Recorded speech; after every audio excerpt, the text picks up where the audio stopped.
Tive a gravação a partir desse momento, né? Então, qualquer coisa depois vocês podem recorrer à gravação para poder recordar, né? A gente já vai ter conceito sendo dado aqui na aula de hoje, uma lista de exercício, né? Dentro daquele conceito de avaliação continuada, né? Bom, vou abrir aqui, o Moodle está aberto aí na tela de vocês. Tá? Na semana passada nós fizemos a introdução aqui na parte pedagógica do curso, explicamos aqui o conceito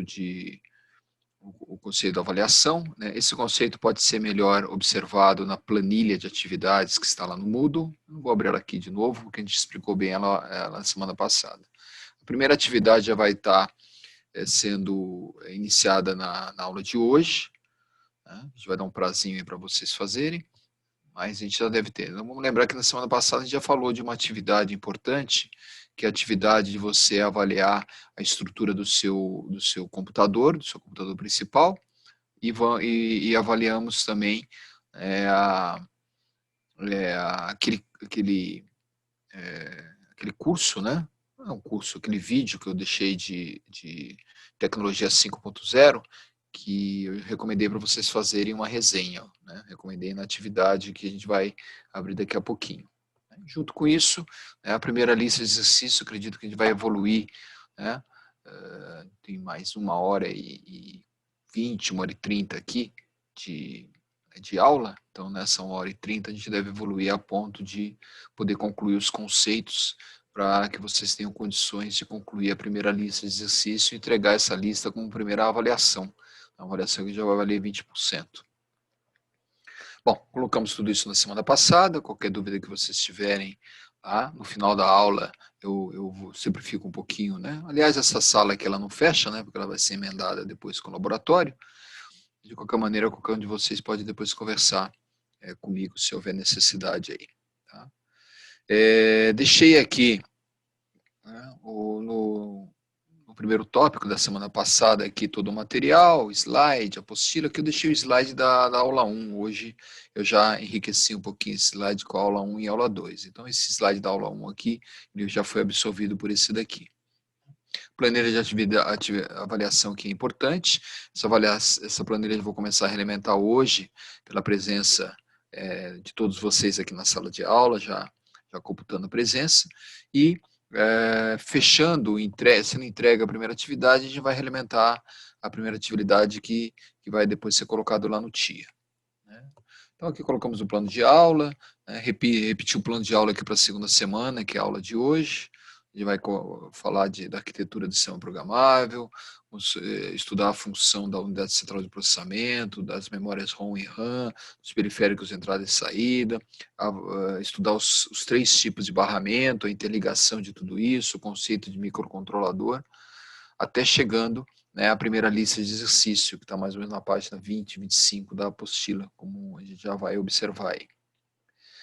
E aqui está já a tarefa da primeira lista de exercícios. Vocês vão ter uma semana e pouquinho, né? Talvez até a gente consiga esticar isso um pouquinho mais para que vocês, né, dependendo aí de como vocês estiverem de atividade, a gente pode talvez esticar isso para vocês entregarem ali na semana da engenharia, né? Já que a gente não vai ter aula nessa semana, né? Mas isso depois a gente conversa aí.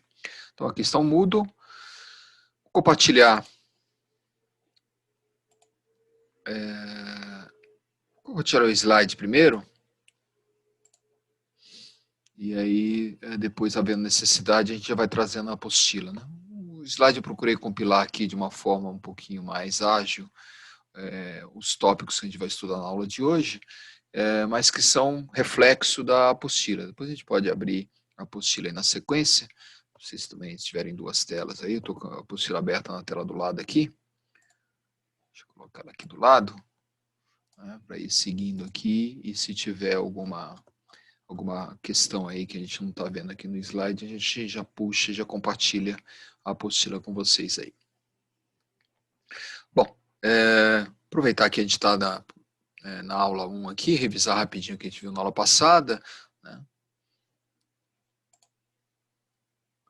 O conceito de sistema programável. O sistema programável para nós é um conceito que envolve duas entidades, uma entidade chamada hardware, que é uma entidade física. Essa entidade ela não varia, ela é constante e ela é programável. Programável significa que as tarefas que ela executa são configuradas a partir de comandos, a partir de instruções, né, a partir de códigos de operação. Na semana que vem a gente vai ver com detalhe isso no laboratório. Ou seja, uma sequência binária, né, que representa uma instrução, um código de operação de uma instrução. Daqui a pouco, né, vai ter um detalhe aqui no slide específico disso, vai ser importante para vocês assimilarem isso. Quer dizer, toda a programação que vocês conhecem, né, o nível mais baixo de programação possivelmente que vocês trabalham é a linguagem estruturada C, a linguagem formada por blocos de decisão, blocos de repetição. Alguns de vocês devem trabalhar em linguagens de nível mais avançado, tipo Visual Studio, Java, eventualmente até programações mais voltadas ao objeto mesmo, que não descem nesse nível do hardware, nesse nível da configuração. A nossa preocupação aqui, principalmente nessa parte do curso, é estudar a linguagem física. Existe a linguagem física, obviamente. Tudo que a gente está trabalhando aqui é físico. Tudo que a gente está trabalhando aqui é fluxo eletrônico. A gente nunca pode esquecer disso. Ou seja, você entender como uma sequência binária, um código de operação de 8 bits, 16 bits ou 32 bits, ou no caso de um computador que a gente está trabalhando nesse momento para ter essa aula, e vocês aí, né, estão trabalhando mesmo, né, o smartphone, né, já são estruturas de 32 a 64 bits.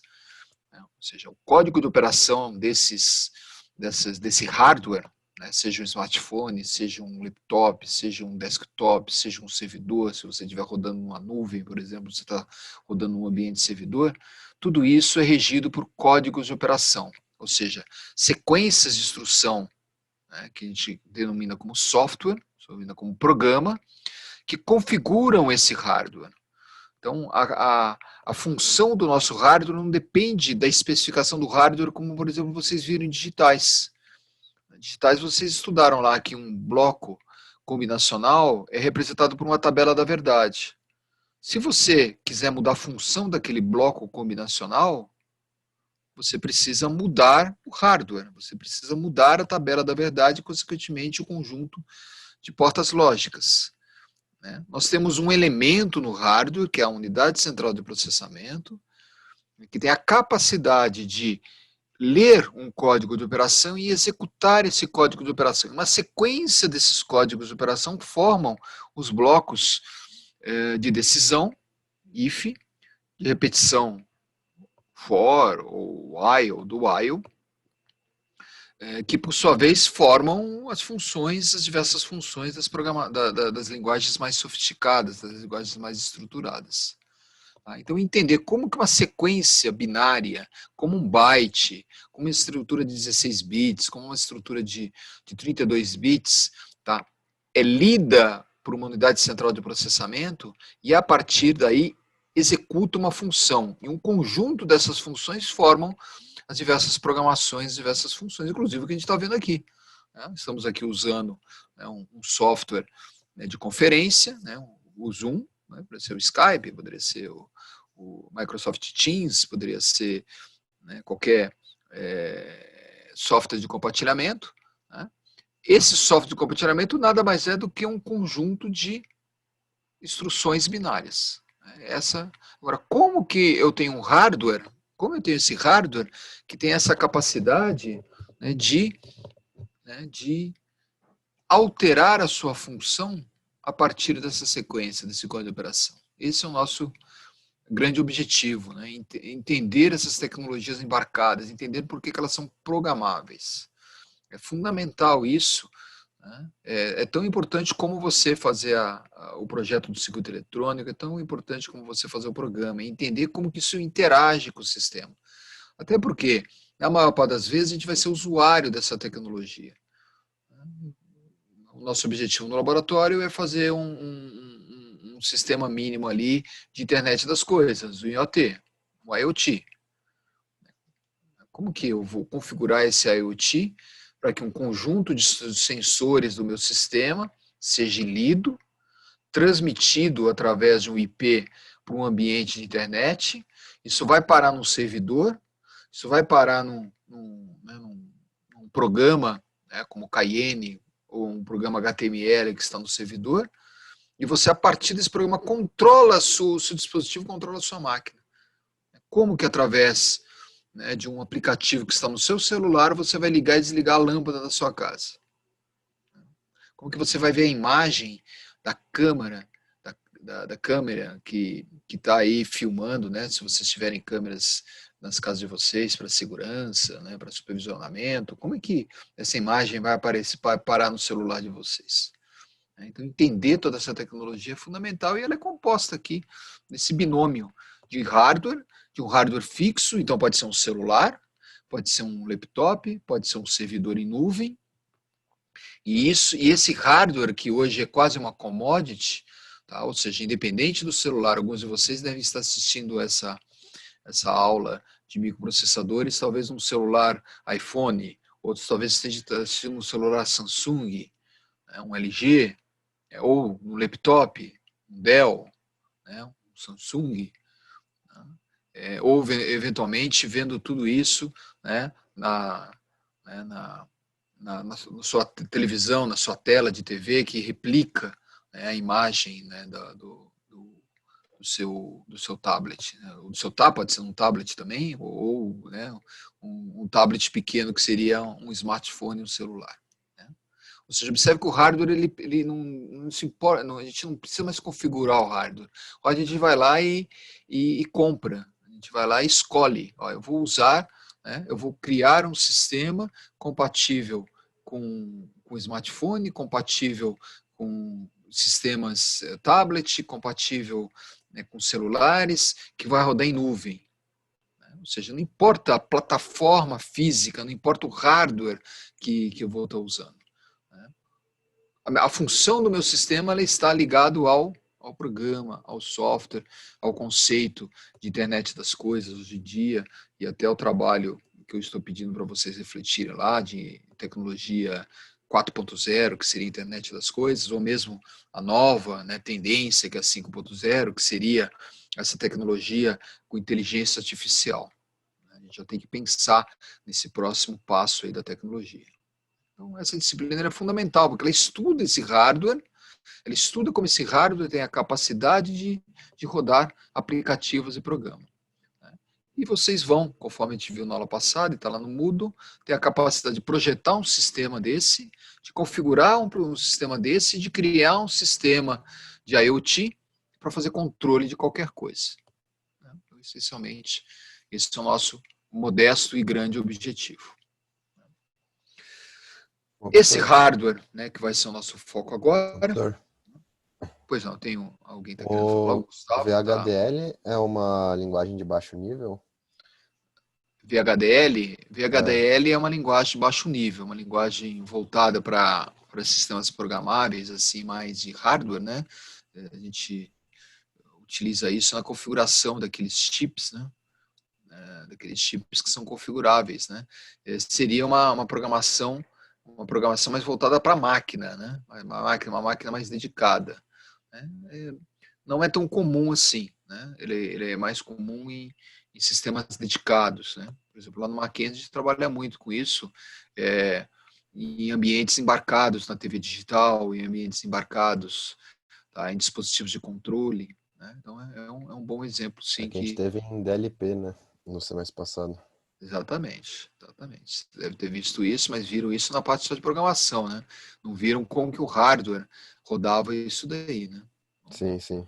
Essa percepção hoje agora vai ser importante. Possivelmente vocês usavam dispositivos padrões, né? Tipo Xilinx, deve ter usado Sim, os Altera, Xilinx. o Xilinx, né? Altera, Isso. alguma coisa assim. E aí você configura.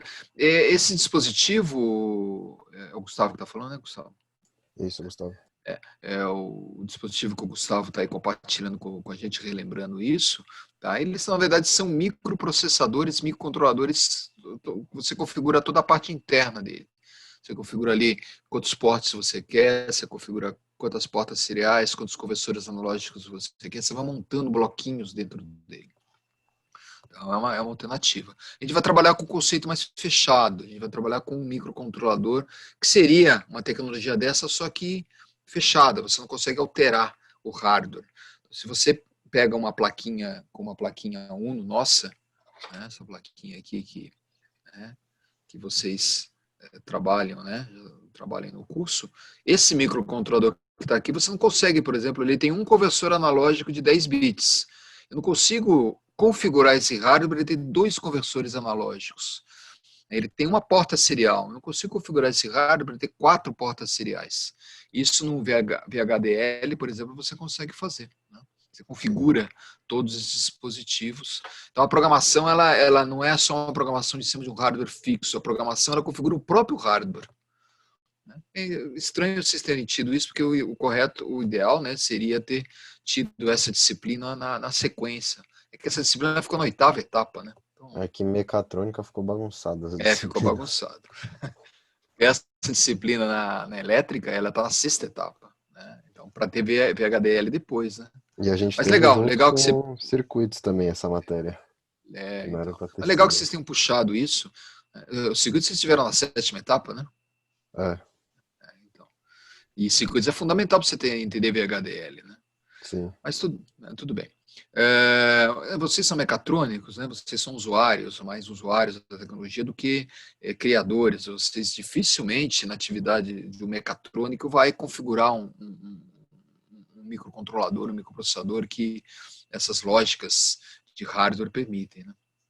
Mas é legal você ter compartilhado, Gustavo, essa sua lembrança aí para a gente poder, né? Então, seria um hardware programável mesmo, né? Você consegue configurar o que tem dentro desse hardware, você consegue configurar quanto ele tem de memória, quantos ports ele tem, né? Você monta um microcontrolador, né? Esse seria o conceito aí que você teria. Bom, na aula passada também vimos esse sistema, né, que é o detalhe daquele hardware, é por que aquele hardware é configurável, por que ele é programável. Né? Então, é um sistema bastante lógico, né, para a geração de vocês. Até porque essa configuração é uma configuração que vocês têm uma analogia, né, uma inspiração muito forte na natureza. Né? De onde que veio tudo isso? Né? Quem tem uma unidade central de processamento na natureza? Quem tem memória volátil e não volátil, RAM e ROM? Quem tem periféricos de entrada e saída que fazem o controle do sistema, que são portas de entrada, portas de saída? O próprio ser humano. Né? O ser humano ele é alguém que tem um hardware relativamente padronizado. Né? Todos vocês aqui entendem o que eu estou falando. Todos vocês, né, estão sendo, entre aspas, configurados para entender o conceito de sistema programável. Todos vocês aprenderam outras habilidades, né? Alguns de vocês têm o inglês fluente, alguns de vocês falam bem alemão, alguns de vocês falam francês ou italiano, têm habilidades, né, tiveram possibilidade de fazer essa configuração, né, pela história de vida de vocês, né? A maior parte de vocês deve ter habilidade de dirigir um carro, outros têm habilidade de dirigir uma moto, outros talvez tenham tirado o brevet de avião ou helicóptero. Ou seja, vocês foram ganhando capacidade a partir do momento que a nossa CPU, a CPU de vocês, foi ganhando, né, essas programações que estão na memória de vocês. Né? Acho que vocês devem ter assistido, né, vou, se der um tempinho aqui, né, a gente está com a internet aqui, relembrar do filme Matrix. Né? Acho que vocês devem ter, a maior parte de vocês deve ter assistido o filme Matrix. Né? Se não assistiram, recomendo, principalmente o primeiro, né? que é bem chocante mesmo. E o Matrix se trabalha muito com esse conceito, né, de programação.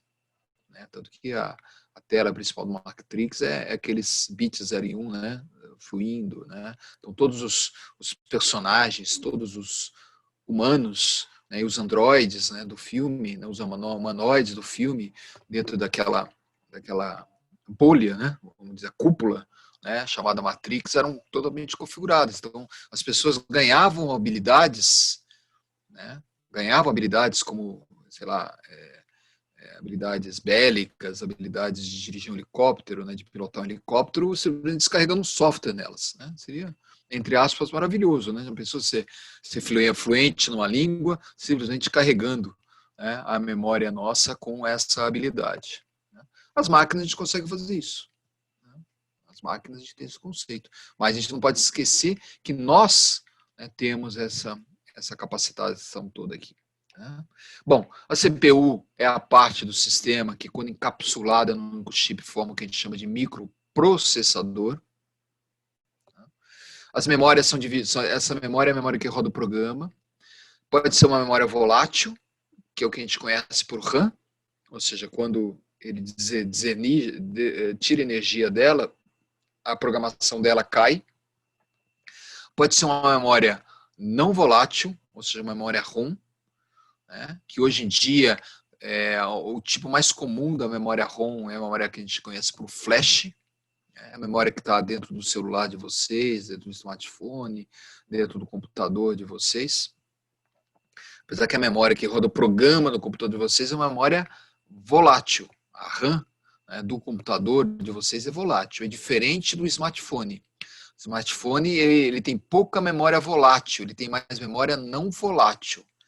Então, a memória que vocês têm de 32 GB, 64 GB, 128 GB, 256 GB, talvez 512, não sei se tem celulares já de 512 GB, né?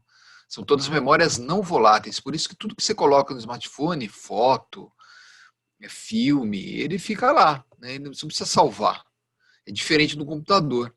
No computador, né, se você não está trabalhando com uma bateria de tipo um notebook, né, um laptop, se você está trabalhando com desktop, esse desktop não tem no break e a energia cai, né, o sistema operacional cai.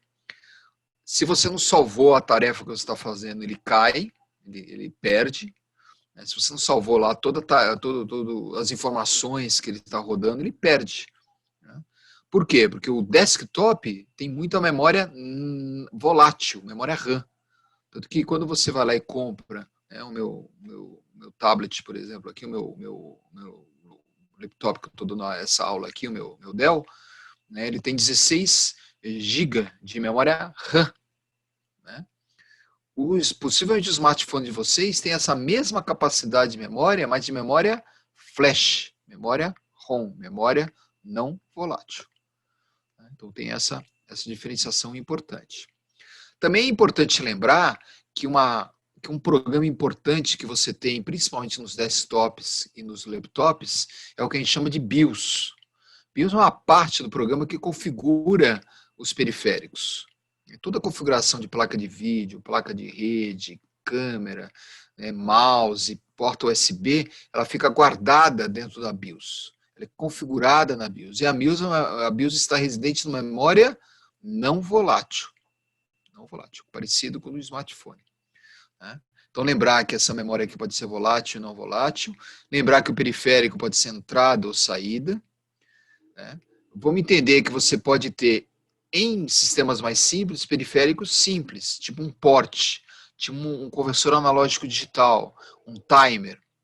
Tá? Quando você trabalha com sistemas mais evoluídos, como um smartphone, como um computador, um servidor, você trabalha com periféricos mais estruturados. Por exemplo, um teclado, uma webcam, uma câmera, um microfone, né? Uma interface de rede, uma interface Wi-Fi, uma placa de vídeo, uma placa de som. Esses são periféricos de entrada e saída, só que são periféricos que o periférico em si é um sistema programável. Por exemplo, alguns de vocês devem ter uma boa placa de vídeo no computador de vocês, né? Porque gostam de jogos, gostam de trabalhar com vídeo, gostam de fazer edição de vídeo, né? Então tem uma placa de som legal e tem uma placa de vídeo legal. Dentro dessa placa de vídeo tem um processador, né? Um NVIDIA possivelmente, né? O meu aqui, ó, tem um NVIDIA, o meu computador aqui. Dentro dessa placa de vídeo, NVIDIA, ele tem memória dedicado à placa de vídeo. Placa de som, mesma coisa. Você pode ter uma placa de som aí de 5 canais, né? Sofisticada, com som legal. Aí você coloca lá 5 canais para simular um home theater.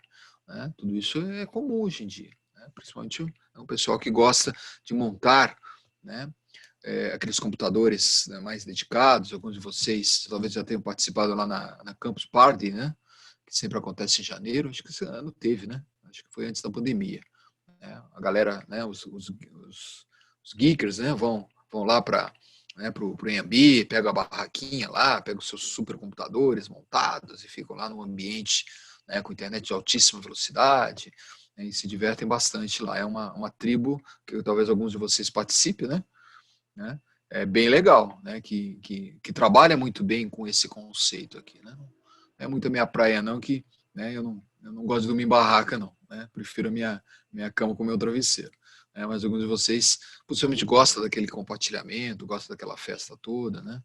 E os integrantes dessa tribo aí usam muito esse hardware, que trabalham muito com esse hardware.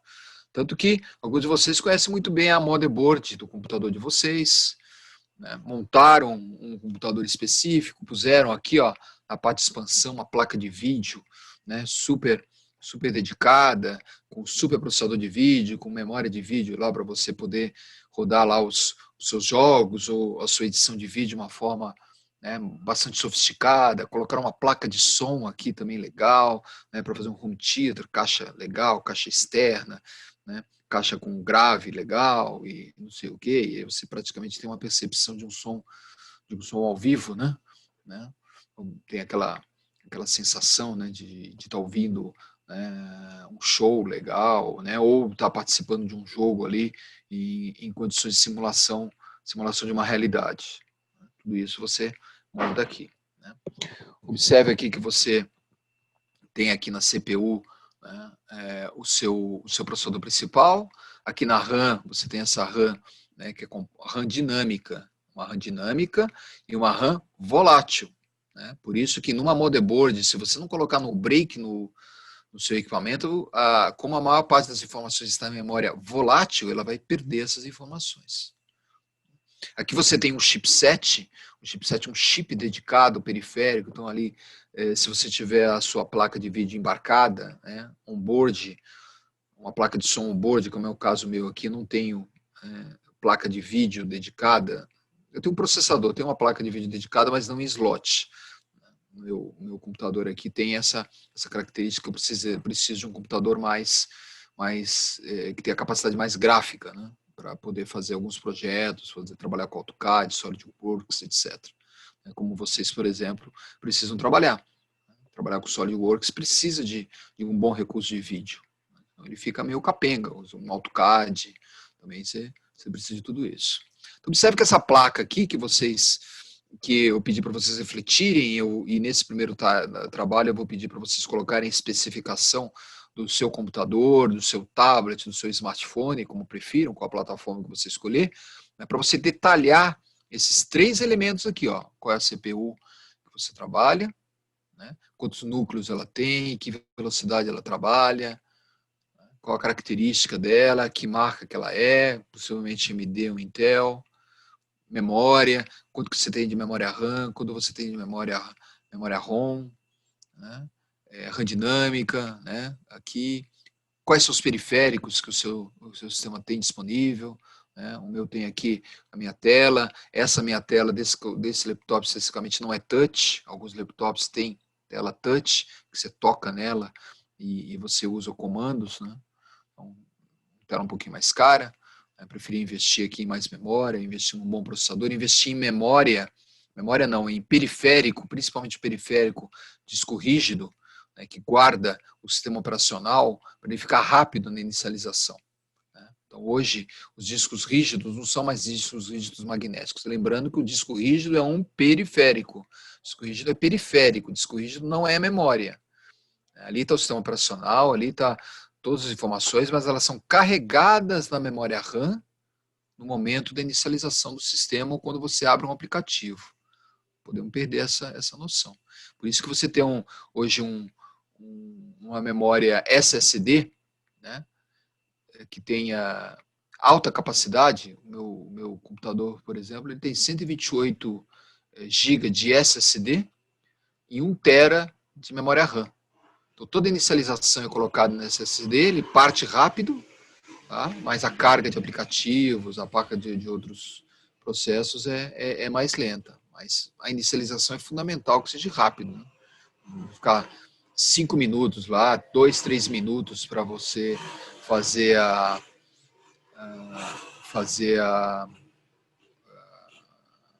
inicialização, né? Não tem que ter paciência, né? A gente tem que ter paciência com o pessoal andando de moto aqui, né? Empinando moto, né? Ok.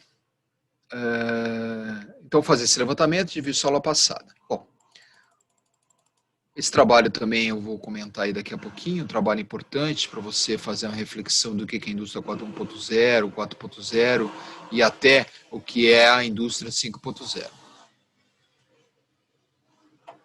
Pedir também para vocês observarem, né, se tiverem, não sei se alguém teve tempo aí de ver esse vídeo, né, que é um vídeo aqui de Sociedade 5.0, que é bastante interessante, falando principalmente de inteligência artificial. Né, ou seja, mal a gente está, né, trabalhando com o conceito de internet das coisas, né, se fala já de sociedade 5.0, fala de uma sociedade de inteligência artificial, já vários e vários dispositivos que você tem hoje disponíveis já usam o conceito de inteligência artificial. Né? Já usa o conceito, o Waze, por exemplo. O Waze é um aplicativo que todos nós utilizamos, e esse é um Waze, e esse é um aplicativo que usa, ele aprende, por exemplo, o seu caminho, ele sugere melhorias em cima do seu caminho. Então, ele já usa. O conceito de inteligência artificial hoje é usado no atendimento a clientes, é usado nos softwares, né, que você navega na internet, né, quando você vai lá e coloca os dados, ou cria um relacionamento hoje com uma loja ou com um cliente qualquer, né, você consegue... você percebe a atuação de algoritmos de inteligência artificial, né, para poder, inclusive, customizar, poder direcionar ofertas para vocês. Né? Isso acontece direto aí, vocês estão navegando e, de repente, você vai procurar alguma informação de algum produto e produtos similares àqueles ficam o tempo todo ali rodando, o tempo todo aparecendo nos seus sistemas. Bom, então, a partir daí, começar a falar um pouco de barramento, aqui já especificamente na aula de hoje. Deixa eu ver se tem alguém aqui no chat, está tudo certo. Alguém tem algum questionamento, alguma dúvida? Não. Podemos dar continuidade aqui?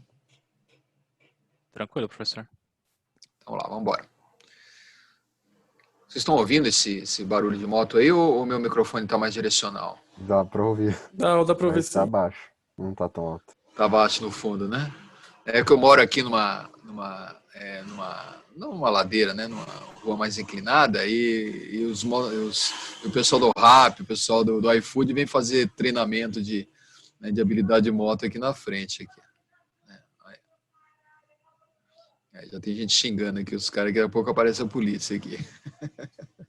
Eu tô para comprar, já comprei um microfone mais direcional, né, que o pessoal utiliza aqui para dar aula, e aí ele fica mais voltado aqui para nós. Né? Eu estou usando um headset aqui nesse momento, então fica mais difícil, mais complicado aqui.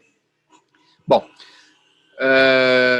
vou dar continuidade aqui, principalmente para a gente falar agora de barramento. Né? Então, eu acho que ficou bastante claro, principalmente baseado nessa figura aqui, ó, né? Os três elementos que compõem um sistema programável. Uma unidade central de processamento que roda o programa que está na memória. Vamos lembrar que o programa é uma sequência binária, né? Uma sequência binária, a gente vai ver na sequência aqui no laboratório da aula que vem, semana que vem, vai ficar bastante claro o que é um código de operação. Né? Então, o CPU, né, é um sistema que tem essa capacidade. Né? Você tem a memória volátil e não volátil. Né? Memória volátil, né, que perde a informação quando ela é desligada. Né? Memória RAM. Numa motherboard, tá, a maior parte das informações está na memória volátil. A maior parte das informações está na memória volátil. Né? Num smartphone, num tablet, a maior parte e num servidor, obviamente, né? A maior parte das informações está na memória não volátil. Então, Você lembrar dessas duas e lembrar, por exemplo, a diferença essencial, né, entre um smartphone, né, e um computador pessoal. O smartphone e o irmão dele, que é o tablet, né? O tablet nada mais que um smartphone com uma tela grande, para você poder interagir melhor com ela, né? Você tem toda essa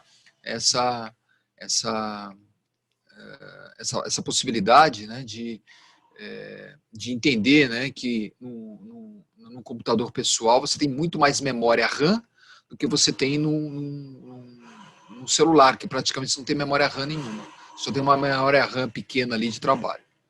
Tá? Vamos lá, dando continuidade aqui, falando agora dos barramentos. Tá? Eu detalho um pouquinho aqui, ó, até com um exemplo aqui de código de operação. Isso é bem legal aqui, esse exemplo. Estou pegando aqui um código de operação de um microcontrolador chamado 8051. Tá? Esse microcontrolador ele é usado nessa placa aqui, ó, que eu mostrei para vocês no laboratório. Você vai trabalhar com ela nas primeiras experiências. Aqui você tem, ó, um 8051 aqui, ó. É uma arquitetura, né, diferente da arquitetura AVR do Arduino. São arquiteturas diferentes, são muito parecidas, mas são estruturas que rodam, inclusive, códigos de operação diferentes. Né, códigos de operação diferentes. Então, pegando aqui nosso exemplo 8051, que a gente vai trabalhar melhor no laboratório, né? Todo microcontrolador, toda arquitetura específica, ela tem um conjunto de instruções relacionado a ela. Por exemplo, eu peguei um pedacinho aqui, ó, nessa tabela aqui, do conjunto de instruções de 8051. Observe aqui, ó, no lado esquerdo, você tem o que a gente chama de mnemônico. O que é um mnemônico? Mnemônico é uma estrutura que forma a linguagem assembler, tá, que representa o código de operação real. Ó, o código de operação real aqui está nessa coluna aqui, ó, código em hexadecimal. Semana que vem no laboratório a gente vai trabalhar bastante com isso. Tá? Aí você tem aqui, ó, o código de operação representado em linguagem em hexadecimal. O que significa hexadecimal? Você tem aqueles 4 bits que formam o número hexa. 00000 é o 0, 0001 é o 1, 0010 é o 2, 001 é o 3, 0100 é o 4, 0101 é o 5, etc, etc, etc. Indo de 0 até F. Né? F é todos os bits do nível em nível alto. Então, 2 números hexadecimais, vou ver isso melhor no laboratório daqui a pouquinho, 2 números hexadecimais formam um byte. Porque cada número hexadecimal tem 4 bits. Tá? E uma estrutura mínima, uma instrução mínima para um microcontrolador, microprocessador é um byte, que é o caso do 8051. Então aqui, ó, tem várias instruções move. O que faz um move? É a instrução de transferência de informação entre 2 registradores. Né? Então, por exemplo, aqui eu estou pegando um código de operação E8. Se você pegar o E8 aqui, ó, tá? Lembrando que 8 é 1110, que é o número E, 1000, que é o número 8. Então, E8 forma um byte que representa o quê? Se a gente olhar aqui, ó, E8 é um move a... Deixa eu aumentar um pouquinho essa... Fica melhor, né? Ó, E8 é um move a R0. O que significa isso? Essa é uma instrução que movimenta um dado que está num registrador chamado R0 para o registrador acumulador. Ele faz um movimento de informações dentro do sistema. Então, observe que os mnemônicos eles são bem básicos. Eles são estruturas que trabalham com a menor operação, a menor função possível no sistema. Por isso que trabalhar com mnemônico é difícil. É diferente de você trabalhar com uma estrutura como o if, né, da linguagem C, ou uma estrutura for, que é uma estrutura pronta, ou se você juntar tudo isso numa estrutura de tomada de decisão. Né, uma estrutura de tomada de decisão. Então aí você tem todo esse processo. O que roda no sistema é isso daqui, ó. Quando esse 1110, 1000 entra na CPU, ele executa essa instrução, tá? copiando o conteúdo do registrador R0, como a gente viu aqui, ó, é um move a R0, copiando o registrador R0 para o registrador A. Lembrando que o registrador é um local dentro da CPU que guarda informação. É uma posição de memória dentro da CPU. Né? Então, aqui, por exemplo, eu estou trabalhando com dois registradores, o registrador R0 e o registrador acumulador. Né? Eu devo ter, possivelmente, aqui para baixo, uma instrução aqui, ó, move R0A. Move R0A é o contrário do move R0. Move R0A é o código F8. Então, F8 é 11111000. Você tem, né, todo esse sistema, né, para poder rodar. Né? Né, uma estrutura de 8 bits, né, forma até 2 elevado a 8, 256 instruções diferentes. Então, o 8051, ele consegue rodar 256 comandos diferentes que formam as diversas estruturas de linguagem C. Né? If, while, for, né? E aí você tem todo esse processo rodando, né? Formando todo o conjunto do sistema. Muito bom. Entendido esse conceito de código de operação? Isso talvez seja inédito para a maior parte de vocês. No laboratório, na semana que vem, a gente vai trabalhar bem com esse conceito. A gente vai fazer programas nesse nível. Né? Vamos pegar estruturas completas em mnemônico e converter em código de operação. Né? O que faz o compilador? O compilador converte isso daqui nisso daqui. Né?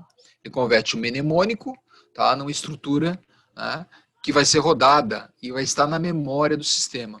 Tanto que o programa executável, o que é? Uma sequência de códigos de operação, uma sequência de mnemônicos, uma sequência de binária que você carrega no sistema. Né? A gente vai trabalhar com o conceito de programa hexadecimal, né, no laboratório. Isso vai ficar bem claro nas primeiras experiências, e por isso que a gente dedica metade do laboratório a trabalhar com essas linguagens de baixo nível, para vocês trabalharem bem com esse processo. Né?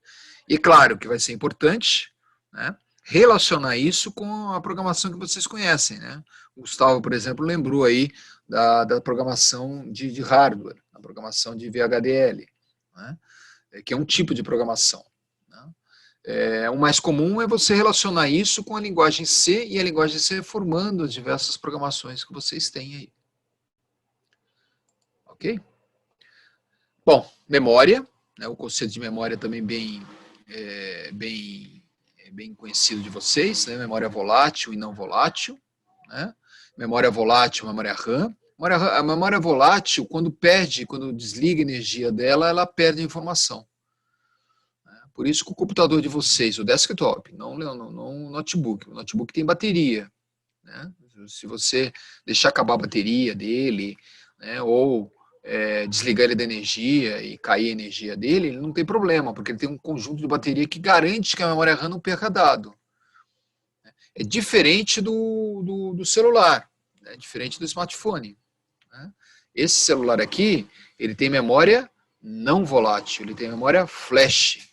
Né? Então você pode desligar, eu posso acabar a bateria completamente dele, que ele não perde informação, que toda a memória dele foi colocada em memória não volátil. Não volátil. Bom, aqui a gente tem um conceito importante aqui, ó, uma classificação de memória, né, que é bastante clássico e que é importante que vocês se lembrem disso. Né? Vocês têm a memória secundária. A memória secundária é a memória dos servidores, é a memória do disco rígido, é a memória do pendrive, é a memória da nuvem. Né? Isso é a memória secundária. Essa memória é uma memória de alta capacidade, é lenta para ser atingida, porque muitas vezes para você colocar um dado numa nuvem, num servidor, você precisa passar pelo sistema de Wi-Fi, você precisa passar pelo roteador e dali, né, poder acessar o sistema. Né? A memória RAM é uma memória já interna do seu sistema, é uma memória que está, por exemplo, numa placa como essa daqui, ó. Tá? Aqui dentro você tem uma memória RAM. A memória secundária, ela seria o disco rígido ou a nuvem. Né? Disco rígido ou a nuvem. Aí você tem a memória secundária, né? Que é essa memória, a memória RAM, ela está dentro do sistema. A memória cache é uma memória que está dentro da CPU. Por exemplo, né? É importante que vocês coloquem na pesquisa de especificação do trabalho de vocês qual é a memória cache da sua CPU. Possivelmente vocês sabem. Né? Qual é o tamanho de uma tipo de memória cache? Né? Não passa de megas. Né? 4 mega, 3 mega. Né? Uma CPU com 8 mega de memória cache. Né? O que é a memória cache? É uma memória dentro da CPU que roda código, mas é um código que o sistema operacional carrega dentro da CPU para ele poder rodar rápido. Por isso que as CPUs que têm muita memória cache são CPUs rápidas. Né? Qual a diferença, por exemplo, entre os diversos microprocessadores Intel, i7, i5, i3? Né? Todos eles têm, além de mais de um núcleo de processamento, tem mais memória cache. Mais memória cache. Então, fazer essa pesquisa é muito importante. Quando você tem uma memória cache grande no seu sistema, você faz um investimento, a memória cache é caro, quando você faz esse investimento, você tem um processador muito mais rápido. Por quê? Porque quando ele está rodando, imagina lá que vocês que são mecatrônicos, rodando lá um aplicativo no SolidWorks, né? Você vai imprimir uma peça, né? Você vai imprimir um braço mecânico para você usar na nossa disciplina aí no laboratório. Quando você vai lá e vai desenhar isso no SolidWorks, vai rotacionar a peça no SolidWorks, vai descarregar a peça na sua impressora 3D, é muito importante que você tenha memória cache.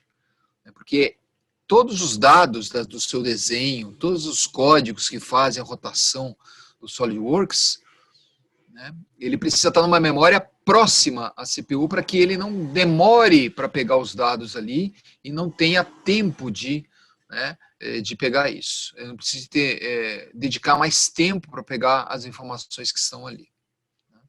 Então, realmente, a memória cache ela é fundamental no sistema.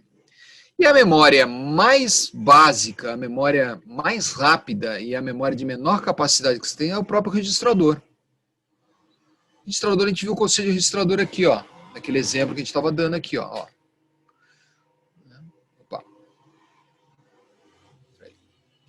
Perdi aqui. Aqui. Ó.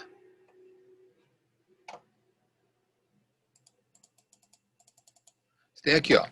Esse A, R0, R1, R2, R3, R7, são todos registradores no sistema. Né? Todos registradores. São locais, posições de memória que estão dentro da CPU. A gente, na semana que vem, acredito já na semana que vem, a gente vai estudar a arquitetura da unidade central de processamento. E lá dentro vocês vão identificar um bloco chamado registrador, né, que é exatamente essa memória que está aqui. Ó. Aqui alguns conceitos importantes. Qual dessas memórias aqui é a mais rápida? De cima para baixo, você tem maior velocidade. Né? O registrador é o mais rápido que tem. Memória cache, muito rápida. Memória RAM, que está externo, rápida, mas não tão rápida como a memória cache. É importante que você tenha memória RAM no seu computador. Por quê? Para que a memória, que as informações não fiquem na memória secundária, porque a memória secundária é a memória mais lenta que tem. O que adianta você ter, por exemplo, 2 terabytes de SSD no seu sistema, de disco rígido no sistema, e ter pouca memória RAM? Toda vez o sistema vai precisar ficar buscando essa informação lá no seu disco rígido ou no seu SSD. Pior, quando você roda um programa na nuvem, né, hoje em dia é bastante comum isso, você está rodando lá um simulador ou fazer alguma coisa lá na nuvem do seu aplicativo, né, e aquilo está rodando na nuvem, pode ver como ele roda muito mais lento do que se você baixar aquele programa para dentro do seu sistema, e que se você tiver memória cache, né, você tem mais velocidade ainda no seu sistema. Registrador é algo pertinente à arquitetura da CPU. Né? Então, não é uma coisa que você configura. Faz parte da família, faz parte da arquitetura. Agora, memória cache você configura. Memória RAM você configura e, obviamente, que a memória de nuvem, a cloud, você vai lá e compra. Né? Memória, então, a maior parte de vocês deve ter no mínimo, sei lá, acho que é 15 GB, né? Que hoje o Google libera aí de memória, a memória da Amazon também libera, né, mais ou menos essa quantidade, a memória da Apple, a mesma coisa. Né? Você tem todas essas memórias, né, rodando aí, né, essas quantidades. Né? Se você precisa de mais memória, você vai lá e compra. Observe que comprar essa memória é muito barato, comparado ao custo, né, de uma memória cache, por exemplo. Não tenho de cabeça se algum de vocês tiver isso, né, pode até ilustrar aqui, né, mas eu acredito que se você se você for comprar um processador, um i7, né, com 4 MB de memória e fazer um upgrade desse processador para 8 MB de memória, você vai pagar 100 ou 200 reais a mais no processador, 100 ou 200 reais, né? Vai pagar 50, 100 dólares a mais, né, nessa memória, né, só para você ganhar velocidade. Né? Por isso que esses processadores, né, mais sofisticados, o i7 mais caro, né, alguns desktops e laptops que você tem isso, né, você acaba investindo bastante no processador por causa da memória cache. Né? Essa mesma memória, se você for colocar RAM, né, quanto custa, né, 4 GB de memória RAM? Sei lá, custa 20, 30 reais, 50 reais. Giga. Estou falando de mega. Ou seja, custa 1000 vezes mais barato. E a mesma proporção é a memória dos servidores, a memória da Google. Você vai pagar 1000 vezes mais barato por megabyte do que se você vai pagar na memória cache, por exemplo. Então, a velocidade, quanto maior a velocidade, mais você vai ter que pagar. Então, você paga muito caro pela memória cache, você paga caro pela memória RAM e paga menos pela memória secundária. Então, tem toda essa distinção é importante. Né? Então, ter essa percepção, que o que eu estou dizendo aqui, eu acho que não é novidade para nenhum de vocês, né? Todos vocês são usuários desses conceitos, todos vocês compram memória, né, nas nuvens que vocês hospedam aí, né, hospedam os dados de vocês, as músicas, os filmes, as fotos, etc. Né? Então, tudo com esse conceito. Né? Talvez essa questão do hardware é que ainda não esteja, né, para alguns de vocês, seja comum. Né? Aqueles que trabalham mais com hardware, aqueles que, né, entendem melhor, né, têm consciência, né, da máquina, especificou a máquina, ou até melhor, né, quem de vocês fez a montagem, né, vou voltar aqui a nossa foto, nossa motherboard, pegou uma motherboard, né, colocou memória RAM nela, colocou os periféricos, fez um equipamento dedicado, né, dedicado à sua aplicação de alta performance, um servidor, né, para poder rodar bons programas de vídeo, para você poder rodar bons jogos, né? O jogo nada mais é do que um programa de vídeo com som, imagem, né? Com toda essa transição. Né? Então, conhece bem todos esses conceitos. Estou falando de memória dinâmica, memória cache. Né? Então, por isso que eu peço aqui, estou pedindo para você fazer esse exercício. Né? Não deixe de fazer isso, e mais do que isso, peguem o computador de vocês, peguem o laptop de vocês, busquem, né, qual é o modelo, né, do processador, busquem lá no site da Intel um manual desse microprocessador, busquem qual é a memória, o tipo de memória RAM que você está trabalhando.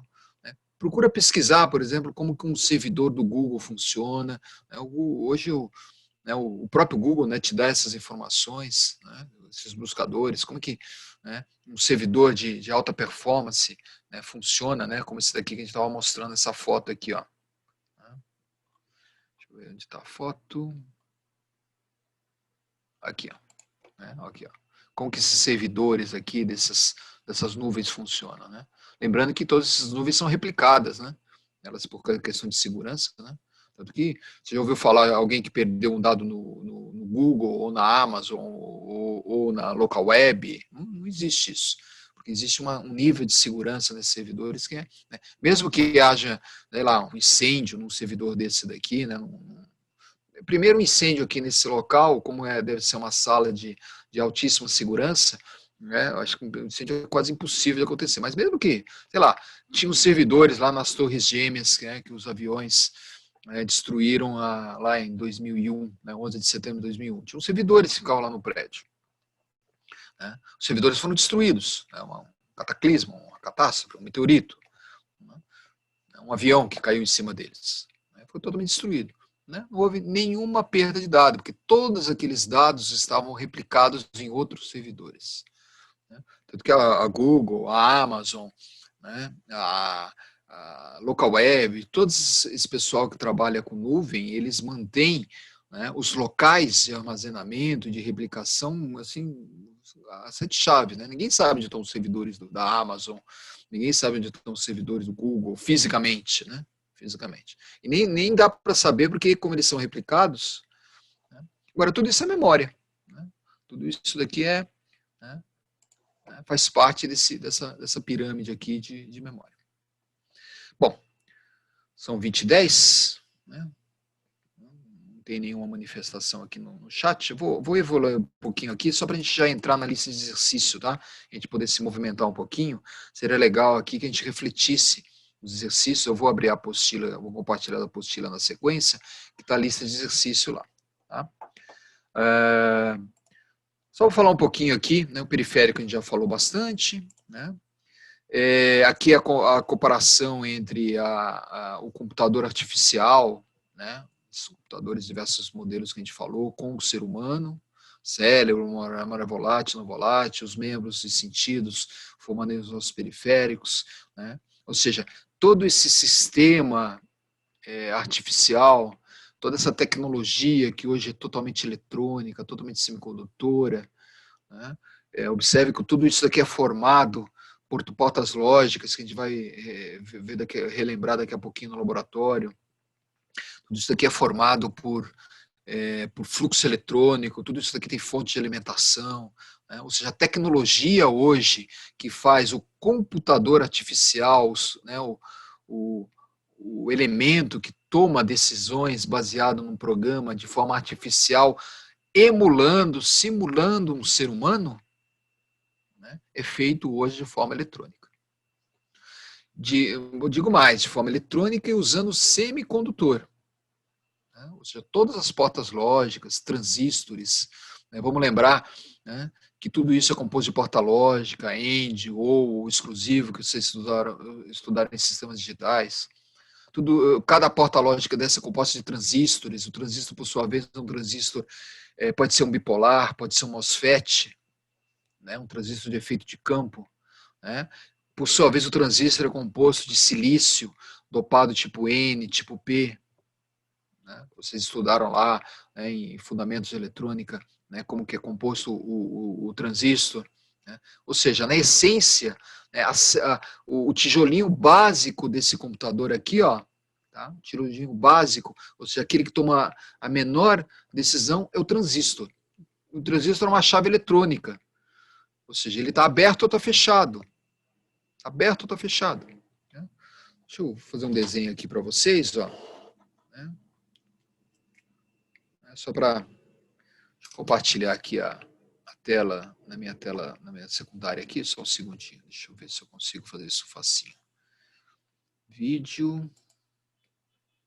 Ou aqui na minha... Vocês estão vendo aqui meu quadrinho aqui, né? Ó. Deixa eu dar uma compartilhada aqui, ó. Né? Vocês estudaram o transistor, tá? Então você tem o transistor NPN ou PNP. O transistor ele é composto, né, por 3 camadas, né, por exemplo, NPN, que formam por sua vez, né, o coletor, a base e o emissor. Um transistor mais comum que você tem no sistema, tá, é um transistor chamado FET.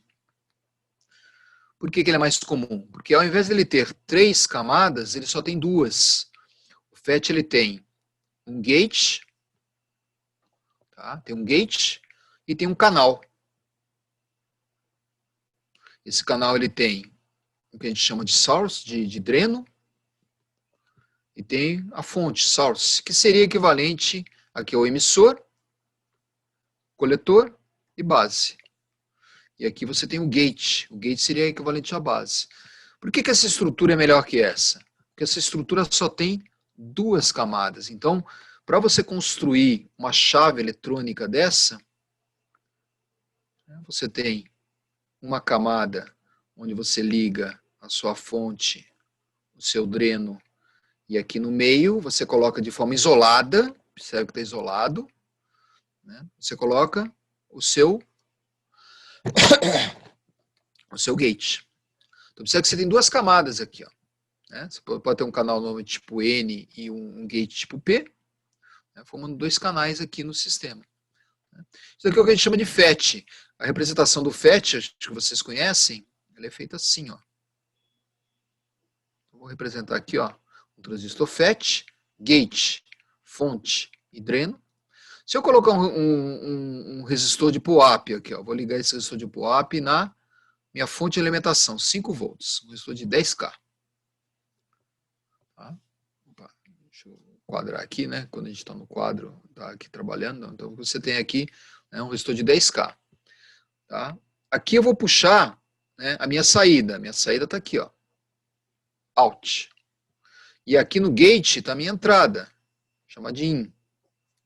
E eu vou aterrar, ó, vou aterrar o meu,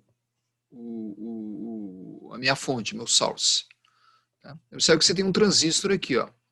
Se você colocar, né, vamos lembrar que nível alto para mim é 1.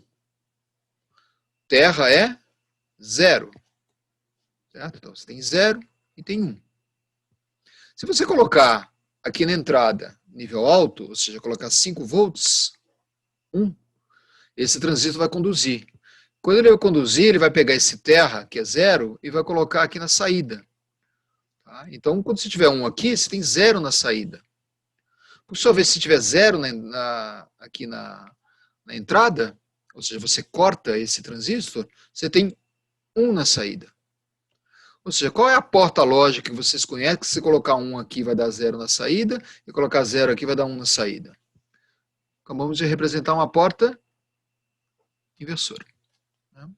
Você tem aqui, ó, né? Vou representar um pouquinho melhor aqui, ó. Você tem aí, ó, o transistor, né?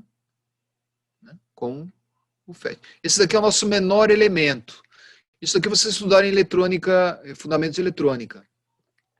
Um conjunto desses transistores forma as portas lógicas. Quais são as portas lógicas? AND, OR, NOT. E você tem podemos falar da porta SHOR também, né? É uma porta um pouco diferente. Então, essa porta AND, OR, NOT, SHOR são compostas desses elementos aqui. Ou seja, o nosso transistor, né, tá, é o nosso elemento menor e um punhado de portas lógicas,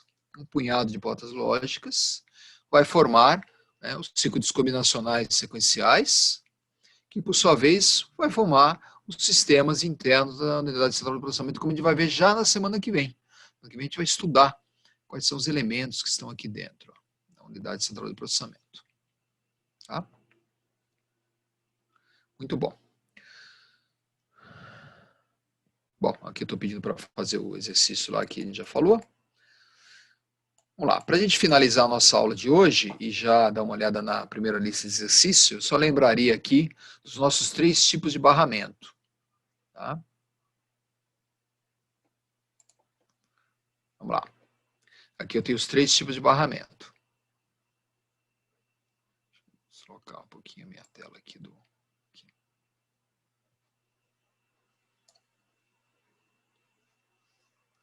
Temos 3 tipos de barramento. Tá? Barramento de dado, barramento de endereço e barramento de conduta. O que é um barramento? Barramento é um conjunto de trilhas, é um conjunto de fiação que interliga, né, as diversas funções da CPU, da memória e do periférico. A classificação de barramentos é feita em barramento de dado, endereço e controle.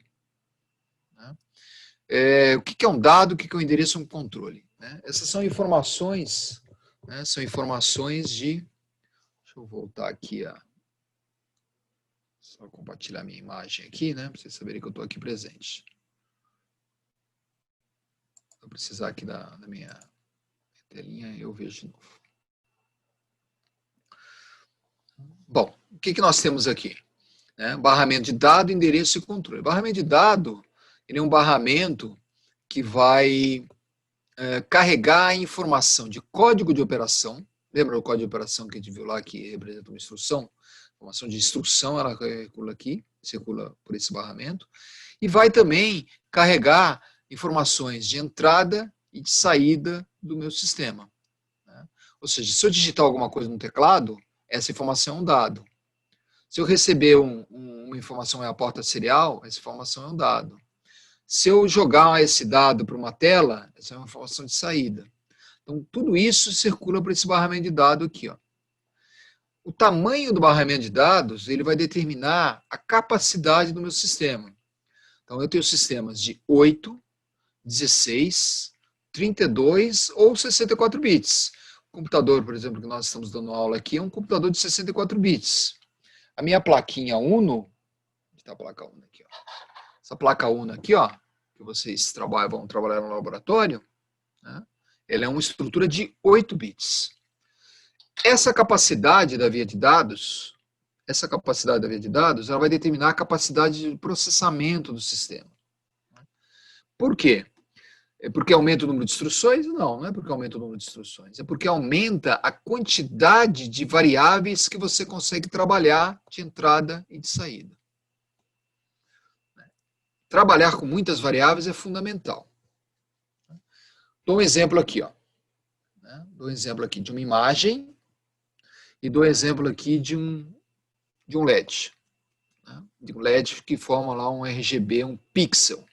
Vocês conhecem o conceito de pixel. Quantos bits eu preciso ter para representar a condição de um LED? Quantos bits eu preciso ter para representar a condição de um LED? O LED basicamente tem duas condições. Ou ele está ligado, ou ele está desligado. Então, com um bit eu represento se o LED está a condição dele, de ativado ou desativado. Com um bit. Se eu tiver 4 bits para representar esse LED, eu posso, por exemplo, variar a intensidade luminosa dele. Então, além de eu dizer se ele está ligado ou desligado, eu posso dizer quanto ele está ligado e quanto ele está desligado. Se eu estiver trabalhando com 4 bits, eu tenho 16, 2 elevado a 4, 16 níveis de informação possíveis, por exemplo, para controlar um LED. Então, eu consigo variar a intensidade luminosa do LED. Então, observe que com bit eu só consigo dizer se o LED está ligado ou desligado. Com 4 bits, eu consigo dizer se ele está forte ou fraco. Se está totalmente ligado ou totalmente desligado. E ter variações de 16 níveis, se eu estou trabalhando com 4 bits. 16 níveis. Tá? Então, observe que quanto mais eu aumento a via de dados, mais aumento a capacidade do nosso sistema. 8 bits. 8 bits eu consigo ter 256 variáveis diferentes. Preciso disso para um LED? Não, um LED com 4 bits é suficiente. Tá? Mas, por exemplo, para representar um número, um número de alunos que tem, por exemplo, uma sala do Mackenzie, 8 bits são necessários. 8 bits são necessários. 4 bits, por exemplo, eu não conseguiria representar, porque dariam 16 alunos. Até essa sala aqui, que tem 14, 15 alunos, eu conseguiria representar. Mas uma sala maior, eu preciso de mais bits para representar. Então, quanto mais informação eu preciso trabalhar, mais bits eu preciso ter no sistema. Aqui eu faço uma comparação importante. Coloquei de propósito aqui, ó, esses 3 LEDs, formando o que a gente chama de R, red, G, green, B, blue. Isso forma um pixel colorido. Uma imagem nada mais é do que a composição desses pixels coloridos. Então, para você representar uma imagem, você vai representar uma imagem variando a tonalidade de cada uma dessas cores e no número de pixels necessários para o sistema. Quantos pixels você precisa de ter né, numa imagem minimamente. Se eu pegar uma imagem VGA, VGA que é o exemplo que está aqui na apostila, no slide, uma imagem VGA é uma imagem que tem 640 linhas por 480 colunas. Estou falando de VGA, não estou falando de HD, de alta high VGA, né, de alta definição, 1024 por 1700 linhas, ou uma imagem de 4.000 linhas, ou uma imagem de 8.000 linhas, como são hoje as TVs de 4K, as TVs de 8K. Né? Quanto mais eu aumento o número de pixels, mais eu vou precisar aumentar o número de bits no meu sistema. Por isso que para trabalhar com imagem, faz essa conta aqui rapidinho. Ó, né? Um LED, uma imagem VGA, que está 480 linhas, 480 linhas, 640 linhas, 480 aqui está colunas, desculpa, tá? Aqui está errado. 640 linhas, 480 colunas, 3 pixels, tá? Ou seja, uma imagem colorida.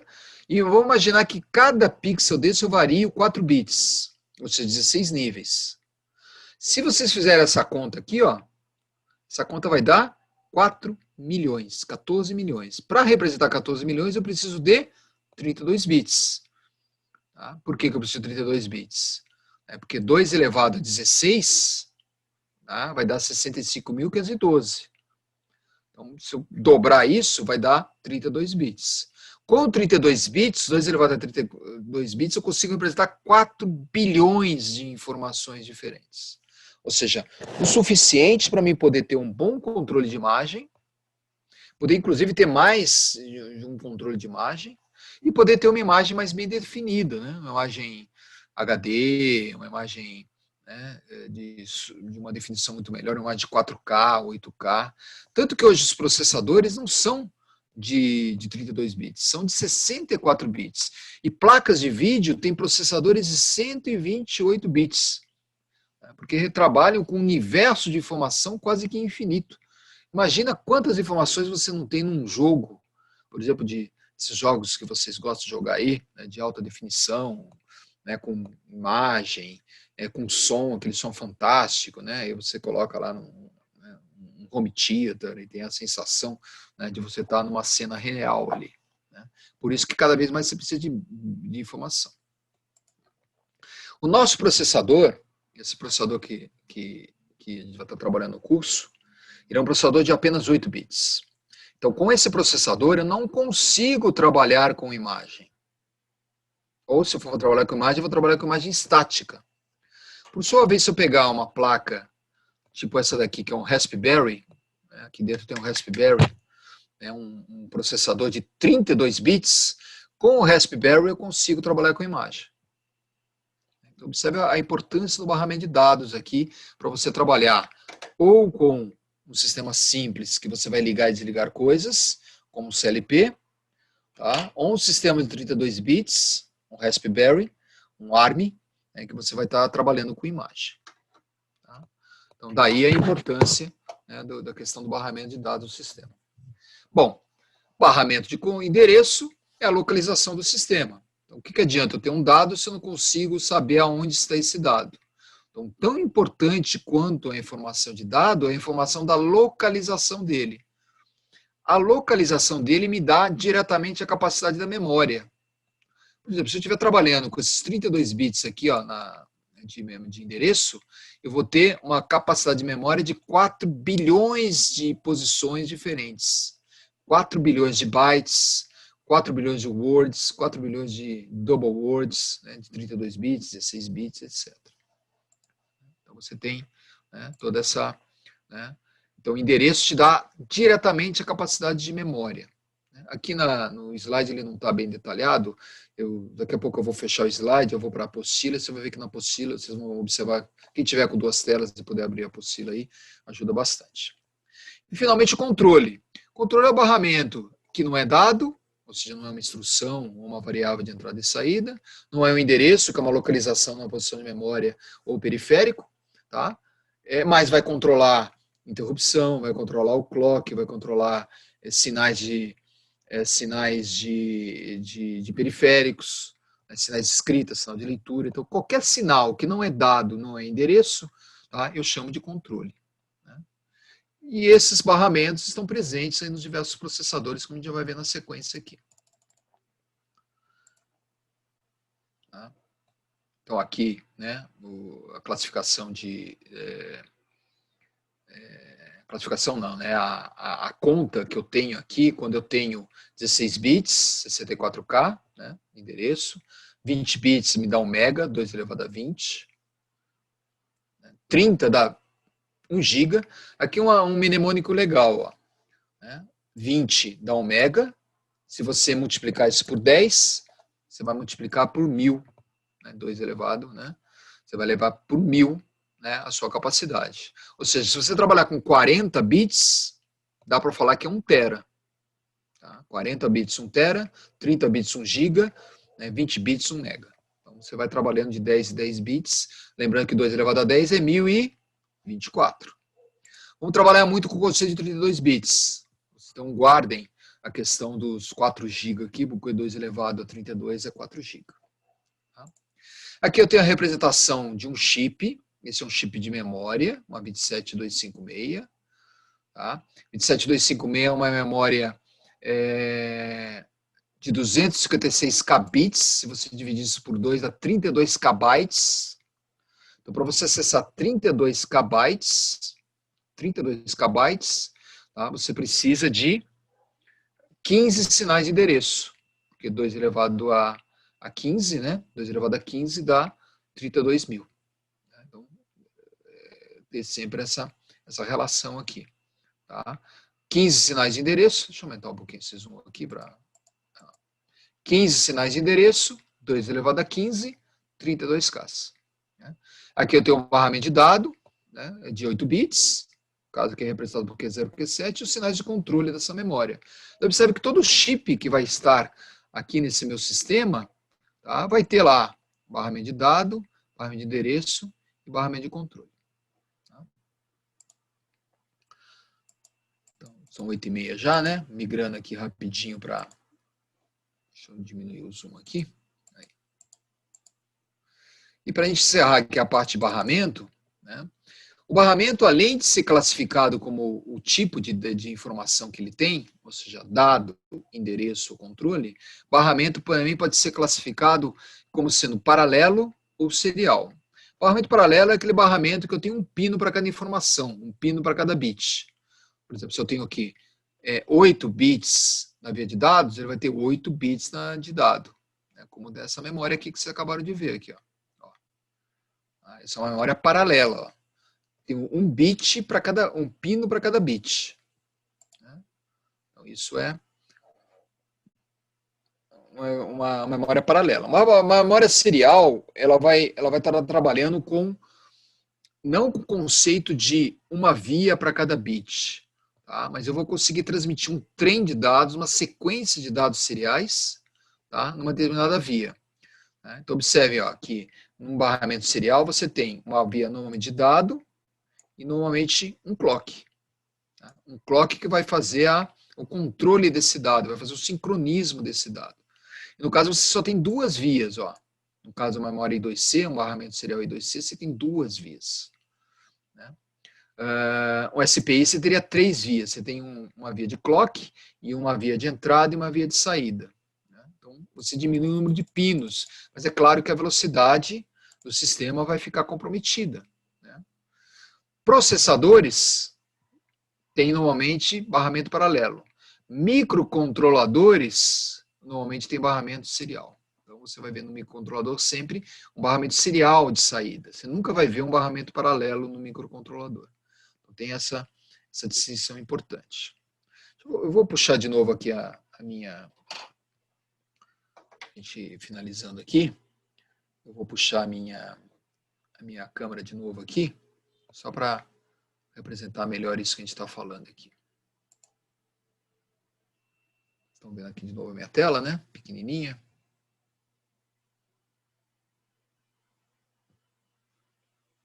Vou tirar o compartilhamento aqui para vocês conseguirem ver a tela grande, tá? Porque senão vocês vão ter dificuldade aqui. Deixa eu interromper o compartilhamento. Nem precisa, Sora. É só clicar na opção do zoom ali em cima que dá pra ver. É só pinar, professor. Não precisa. O zoom da imagem, né? É, dá pra pinar sua foto aqui, dá pra gente conseguir ver. Opa, não.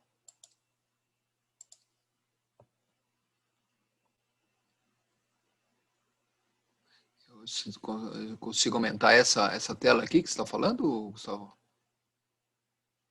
Não, a gente consegue aqui. Ah, você consegue, desculpa. Você não precisa nem mudar nada, fica tranquilo. Tá bom, obrigado, obrigado, obrigado. Eu não tô do lado de vocês aí, eu perco a percepção do que vocês conseguem fazer na tela. Obrigado aí, tá? Então vou continuar compartilhando aqui as duas. Só explicar essa questão melhor do serial aqui, tá? Tá? Se você tem uma via de dados paralela, você tem aqui uma via de 1 byte, por exemplo. 1 byte. Então você tem D0, D1, D2, D3, D4, D5, D6, D7. D0 até D7. Você tem 1 byte aqui, ó. Tá? Tem 1 byte são representados. Essa mesma via paralela, se você for representar serial, você vai representar ela por uma via de dados, tá? E por uma via de clock. Então você vai ter, vamos supor aqui que seja um dado 1, 0, 0, 1, 1, 1, 0, 0. Né? Então, ó, via de dados. Primeiro bit 1, segundo bit 0, terceiro bit 0, quarto bit 1, quinto bit 1, sexto bit 1, e os dois próximos bits 0 e 0. Então aqui você tem, ó, né, os 8 bits sendo transmitidos, ó. 1, esse daqui é o menos significativo, tá? Que a gente chama de LSB. 0, 0, 1, 1, 1, 0, 0. Tá? Como é que você sabe que isso daqui é 1 e isso daqui é 0? Por causa do clock. Então, você tem um bit de clock aqui, ó, que determina que isso daqui é um bit, outro aqui. Então, observe que quem sincroniza, né, o seu sistema, tá, é o clock, ó. Quando tiver um pulso de clock, você tem um bit para observar, ó. 1, 2, 3, 4, 5, 6, 7, 8 clocks. Então, para cada pulso de clock, você tem uma amostragem na via serial. Então, com duas vias, você conseguiu transmitir isso. Qual é a desvantagem disso? Você precisa de 8 pulsos de clock para transmitir um byte. Aqui você precisa de um pulso de clock para transmitir um byte. Tá? Um pulso de clock para transmitir um byte. Então, daí a diferença de serial e paralelo. Tá? Lembre o seguinte, microprocessadores, paralelo.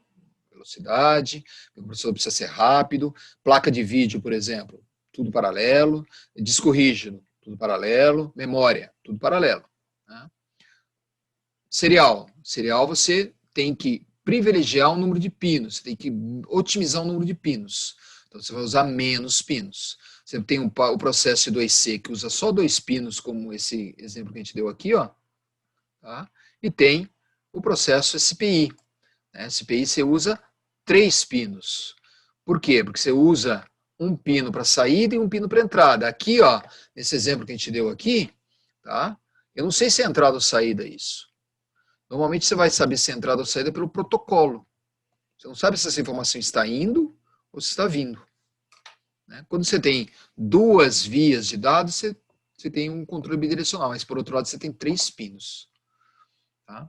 Vocês vão perceber, né, que esse barramento em 2C e SPI, tá, vão estar lá nos nossos microcontroladores. Se der tempinho, a gente já abre um. Né?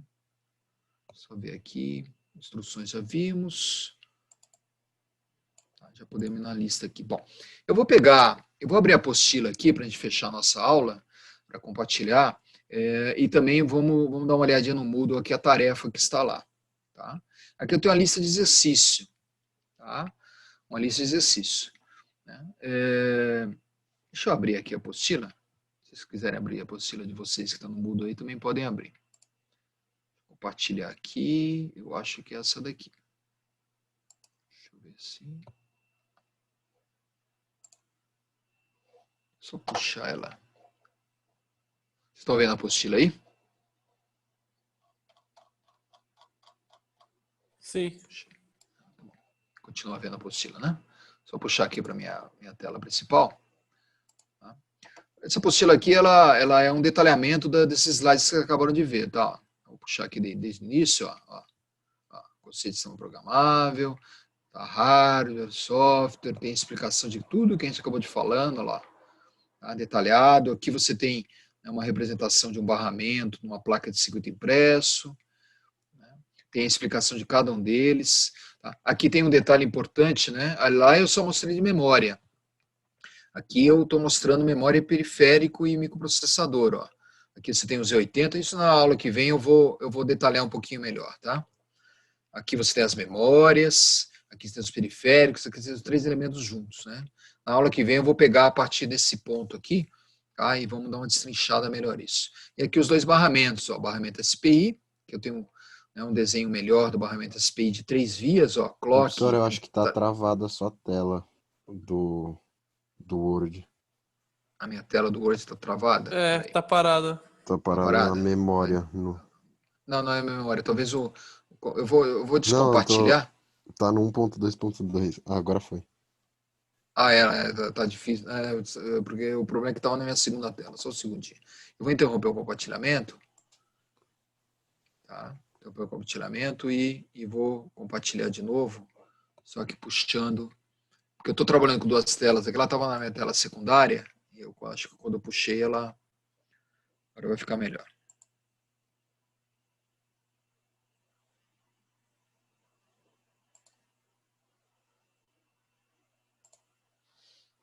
Agora acho que vai. Tá fluindo aí agora? Tá indo para cima e para baixo? Agora tá. Agora sim. Tá, então, porque eu puxei para minha tela principal aqui. Porque o compartilhamento aqui do Zoom, né? Ele pega a secundária, ele deve demorar o processamento dele aqui. Voltando aqui, né? Porque vocês estavam com dificuldade de ver aqui. Aqui eu falo dos barramentos, exatamente o que a gente explicou. Aqui eu explico, né, o barramento físico, né? Que é numa placa de circuito impresso. Né? Aqui isso na aula que vem eu vou trabalhar um pouquinho melhor, né? Trabalhar com um processador, os 2 tipos de memória. Vamos juntar esses 3 aqui num projetinho, né? Para a gente poder encerrar esse capítulo na semana que vem. E os 2 barramentos, SPI e 2C. Tá? Esse conjunto, essas instruções de operação também explicamos. Né? Tudo isso aqui foi linguagem de alto nível, dou um detalhamento aqui, ó, da diferença de linguagem de baixo nível e alto nível. No laboratório a gente vai trabalhar bem com esse conceito também. E essa daqui é a lista de exercício, tá? Que eu estou pedindo para vocês já começarem a preparar. Tá? Observe que todos os exercícios vocês já conseguem fazer aqui, ó. Definir sistema programável, processador, microcontrolador. Isso na aula que vem eu vou repassar isso daqui com mais cuidado com vocês, tá? Quais são os 3 elementos do computador, né? Comparar com o computador humano, ou seja, cérebro, memória, né? Membros, os 3 tipos de barramento e informação que carregam.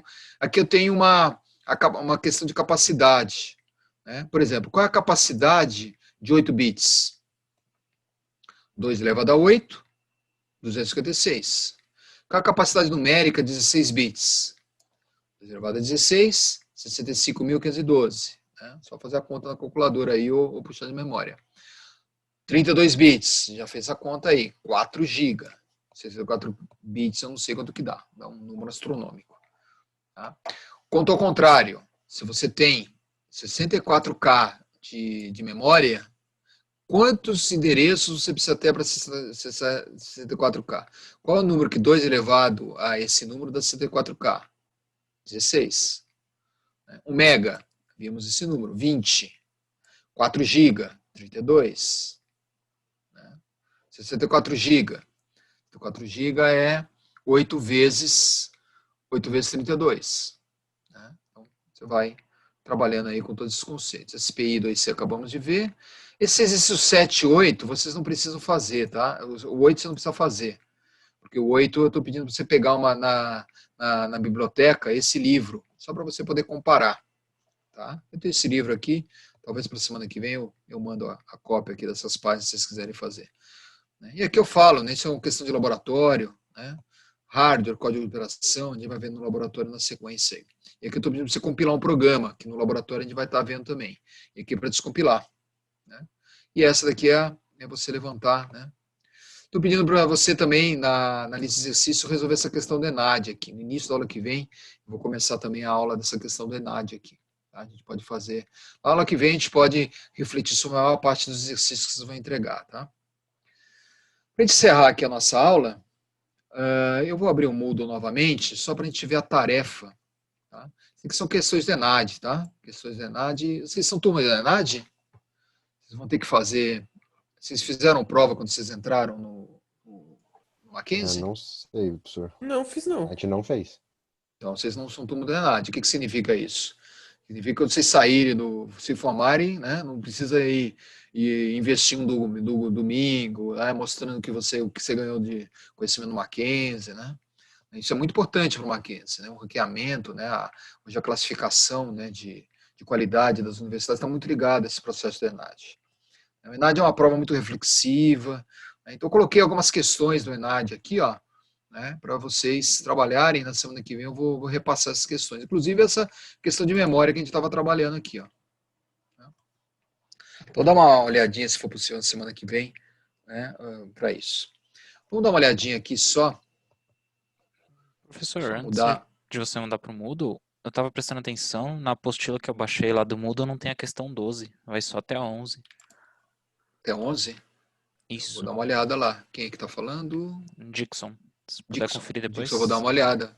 Tá. Obrigado pela informação. Eu posso ter colocado uma versão desatualizada lá. Tá? Vou dar uma olhadinha, a gente já checa aí, se for o caso, já atualizo. Tá? Obrigado aí por essa conferência aí. Deixa eu só interromper, mudar aqui a minha câmera, de novo para a minha imagem, para a gente poder... e agora vamos compartilhar o Moodle. Moodle. Deixa eu ver o Moodle se ele está aqui na minha tela. Estão vendo o Moodle aí? Ok. Primeira lista de exercício. Tá, vou abrir a tarefa no Moodle. Tá? Ela está marcada para dia 4 de setembro. Tá? 4 de setembro. A gente pode... 4 de setembro é a outra sexta-feira. Tá? Então a gente tem mais uma aula aqui antes dessa entrega. Então na aula que vem a gente ainda vai discutir bastante essa lista aqui. Tá? Acho que dá para vocês fazerem. Tá? A outra semana é a semana da semana de engenharia. Então, o ideal é que a gente finalize essa lista para eu poder conferir, corrigir e já lançar a nota de vocês aí. Tá? Nessa lista eu estou pedindo, primeiro, para você fazer uma resenha daquele videozinho da Sociedade 5.0, né? Um vídeo de 1 hora, mais ou menos, é muito interessante, tá? Tenho certeza que vocês vão gostar, inclusive, né? Eu recomendo fortemente de você se inscrever nesse ambiente Startse aqui. Você vai encontrar bastante coisa de tecnologia, de empreendedorismo aqui, inovação. É, né? Muito legal.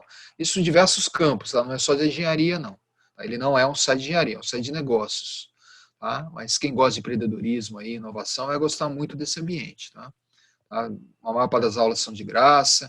Tá? Acho que seria até interessante vocês fazerem uma assinatura dele, né, para ter acesso a todo o material, mas depois vocês verificam. Para nós, eu encontrei esse vídeo interessante aqui, que é da Sociedade 5.0. Vocês vão gostar bastante desse vídeo. Tá? Fazer os exercícios da primeira lista, de 1 a 12. Né? O Dixon acabou de me alertar aí que está só até a questão 11, eu já vou corrigir isso. Tá? E fazer a questão da página 18 da apostila, que é a questão do ENAD.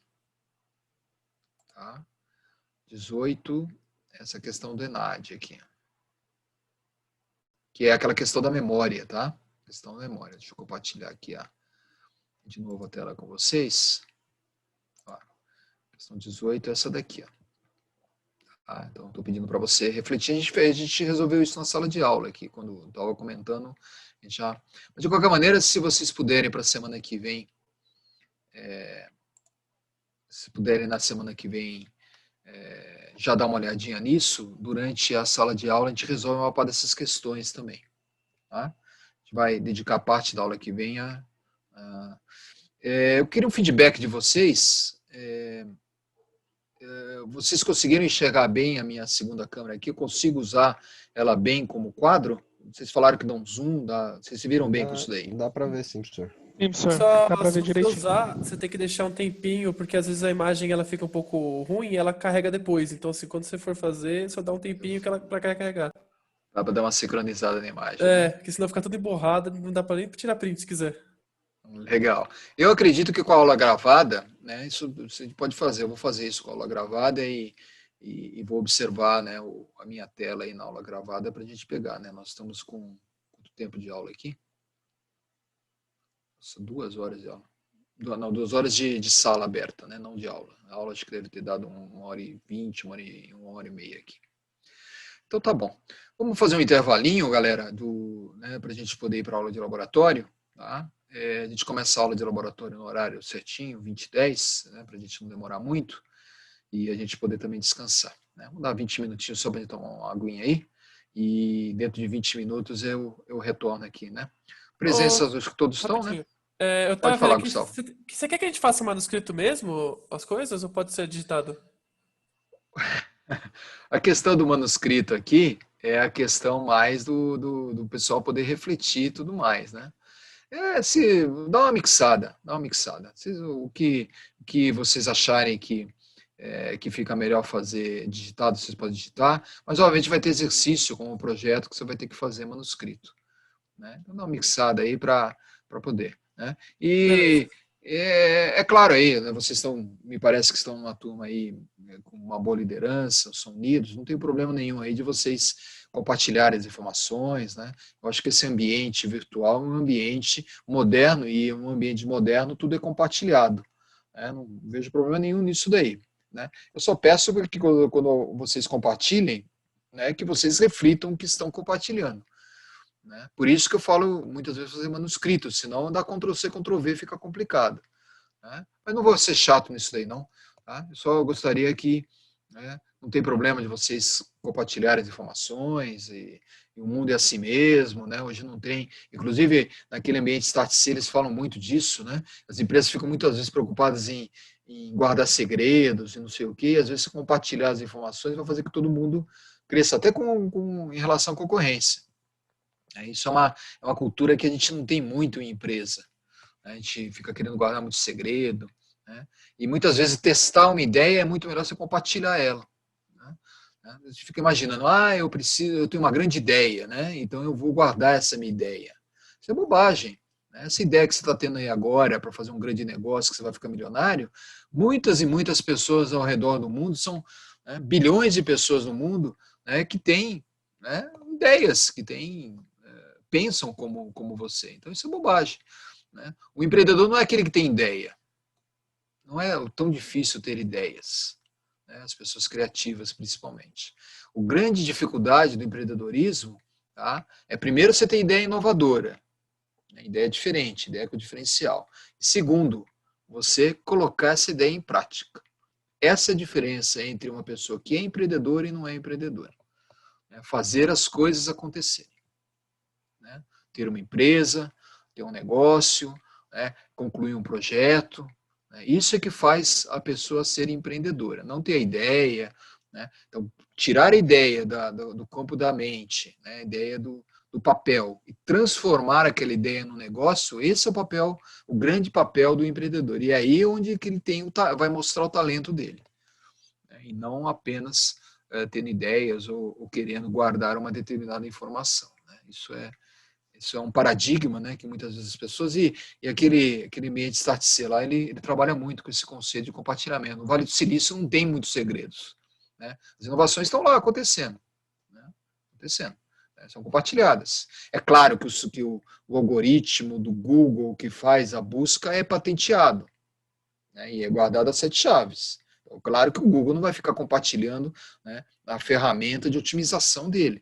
E a patente serve para isso, a patente serve para você proteger ideias.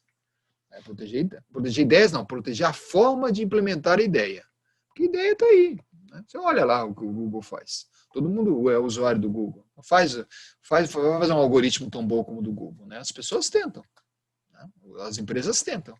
Ninguém consegue assim. Né? Por quê? Porque eles estão lá na frente, eles estão sempre aperfeiçoando, né?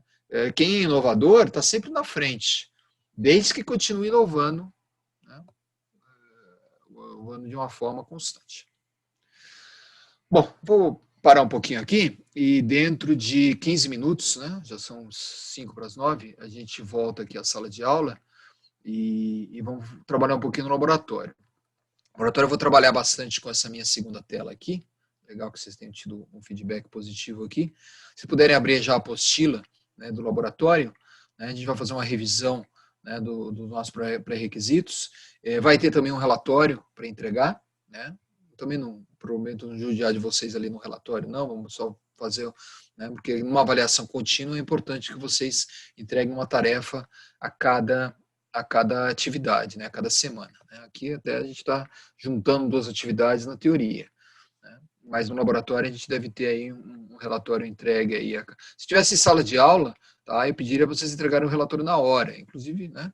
Vamos procurar fazer uma mapa das questões juntos aí, convido vocês, né, peguem o caderno de vocês, vamos fazer juntos aí, para vocês já entregarem o relatório. Se tivesse sala de aula, vocês, né, a gente já vai ter condições de sair com o relatório pronto, tá? Desde que façam aí, né, de uma forma síncrona, né, do jeito que a gente está fazendo aqui. Eu vou guardar, eu vou esperar, né, vou dar um intervalo de 15 minutos aqui, em 15 minutos a gente volta aí, tá bom? Deixa eu ver se tem alguma coisa aqui, né? Tá sem nenhuma informação no chat aqui. Bom, 15 minutos a gente volta à nossa aula aqui, para a gente também não demorar muito para finalizar a aula de hoje, a gente poder descansar, tá bom? Valeu, até já. Daqui a pouco.